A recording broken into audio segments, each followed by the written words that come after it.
Hello and welcome to marketing91.com. In this video, we are going to cover the topic on Introduction to Business Economics. Business economics refers to the application of economic theory and methods to business administrative decision making. It helps managers identify the impact of economic forces on organization and explains the economic consequences of managerial behavior. Moving further, business economics comprises two parts. First, microeconomics, which deals with internal issues such as individual consumers and firms, and macroeconomics, which deals with external issues, that is the study of the economy as a whole. Moving further, let's look at the importance of economics. First, importance of microeconomics. Number 1, price determination. 2, formulation of economic policies by the government. 3, study of economic welfare. And 4th, formulation of economic laws. Whereas importance of macroeconomics entails, first, understanding the working of the entire economy. Second, formulation of economic policies. Third, study of economic growth and development. And fourth, development of microeconomics. Now let's look at the concept of opportunity cost principle. Opportunity cost is defined as the next best alternative price of a factor of production. For example, Mr. X receives INR 10,000 in factory A and INR 15,000 in factory B. Hence, his opportunity cost is higher by INR 5,000 in factory B. He, therefore, moves from factory A to factory B.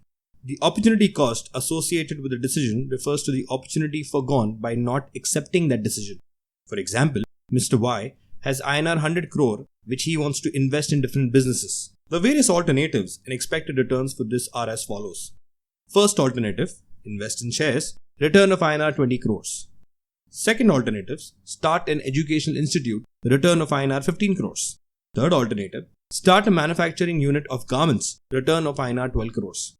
Here, Mr. Y will select the first alternative because he earns the maximum returns in that case. The other alternatives are rejected or forgone. That is, the opportunity cost of selecting alternative 1 is the revenue forgone in alternative 2 or 3.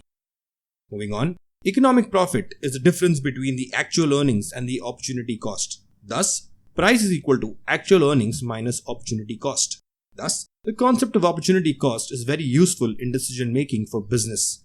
It helps managers and decision makers take suitable policy decisions and make the optimum use of available resources. Moving further, marginal analysis in decision making. To make optimum decisions, managers make use of various economic tools or concepts. For instance, when a manager tries to maximize benefits, he is trying to solve a maximization problem. Similarly, when he tries to minimize cost, he is trying to solve a minimization problem. Marginal analysis is the technique of solving problems of maximization and minimization problem. It involves changing the value of variables to a small extent to see whether the objective function can be further increased or decreased. Thus, the optimal level of activity is the level of economic activities that maximizes net benefits. Net benefit is the difference between the total of benefits and the total of cost. The optimal level of activity can be explained with the help of the following graph. The first graph shows the total benefit and the total cost at 3 levels of economic activity, that is OA, OB and OC. At OB, the benefits are maximum because the gap between the total cost and the total benefit is maximum as shown in the second figure. Thus, a manager will choose OB at the level of output to maximize benefits. Now, the optimum level of economic activity explains net benefit. However, it does not explain why net benefit rises, falls or reaches the maximum. Hence, marginal analysis is used because it focuses on changes in the total benefit and total cost. Moving on to marginal benefits and marginal cost. The various marginal concepts are marginal utility, marginal product, marginal cost and marginal revenue. Marginal benefit is the additional benefit received from the production of one more unit or the extra additional unit incurred on the production of one more unit. Marginal benefit and marginal cost can be expressed as follows. Marginal benefit is the change in total benefit upon change in activity, whereas marginal cost is the change in total cost upon change in activity.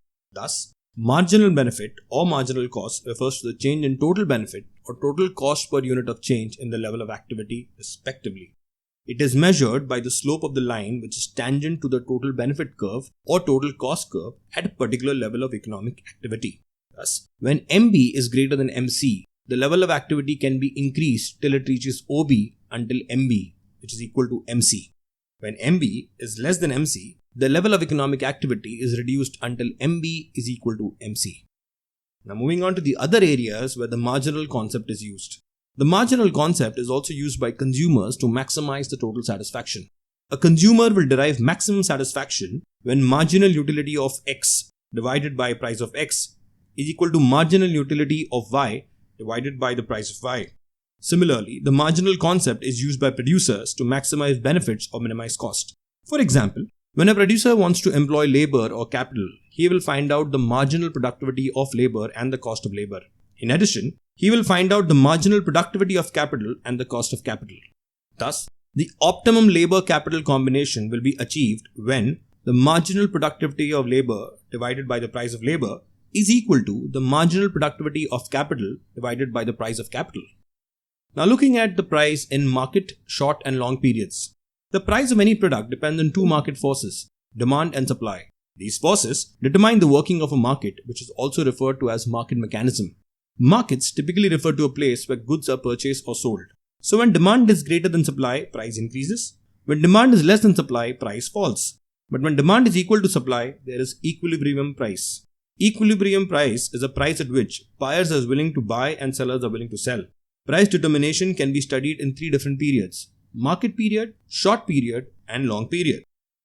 Let's look at the price market period. In the market period, supply is perfectly inelastic, that is, it remains fixed or constant.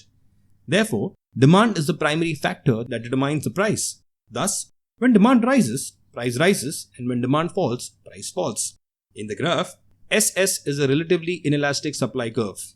DD is the original demand curve which intersects the supply curve at point A. The price determined is OP, at which demand is equal to supply. When demand rises, the curve shifts from DD to D'. It intersects the supply curve at point B, and the price determined is OQ, at which demand is equal to supply. When demand falls, the demand curve shifts from D', to D'. It intersects the supply curve at point C. The price determined is OR, at which demand is equal to supply. Thus, in the market period, demand is the main determinant of price because supply is perfectly inelastic. Moving on to the price in short period. In the short period, some factors are fixed while others are variable.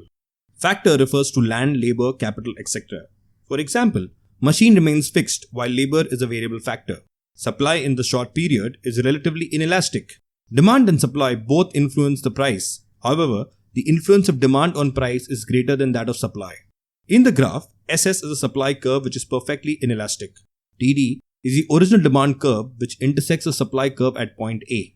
The price determined is OP, at which demand is equal to supply. When demand rises, the curve shifts upward from DD to D', and intersects the supply curve at point B. The price determined is OQ, at which demand is equal to supply. When demand falls, the demand curve shifts downward from DD to D'. It intersects the supply curve at point C, and the price determined is OR. Thus, in the short period, when demand rises, price rises. When demand falls, price falls. Supply being relatively inelastic. Moving on to the price in the long period. In the long period, all factors are variable. That is, a firm can change its capacity or fix factors. In the long period, supply is relatively elastic. Demand and supply equally influence price in the long period. For instance, in the table shown, when market position, that is supply minus demand, is surplus, the price falls, and when the market position is shortage, the price increases. Moving on, in the graph, the demand curve intersects the supply curve at point T. The price determined is OP, at which demand is equal to supply. OP is the equilibrium price at which demand is equal to supply. Thus, in the long period, demand and supply equally influence price, and therefore, the actual price depends on the extent to which demand and supply have changed. And finally, to conclude, price depends on demand as well as supply. A comparison of the market period price, short period price, and long period price have been shown in the graph. SMP is a supply in the market period, SSP is a supply in the short period, SLP is a supply in the long period, DD is a demand curve which intersects supply curve at points A, B, and C, OQ is the price determined in the market period, OP is the price determined in the short period, and OR is the price determined in the long period. It can be observed that the market period price OQ is higher than that in the short period OP as well as the long period OR. In addition, the short period price OP is lower than OQ but higher than OR, the long period price. Thank you.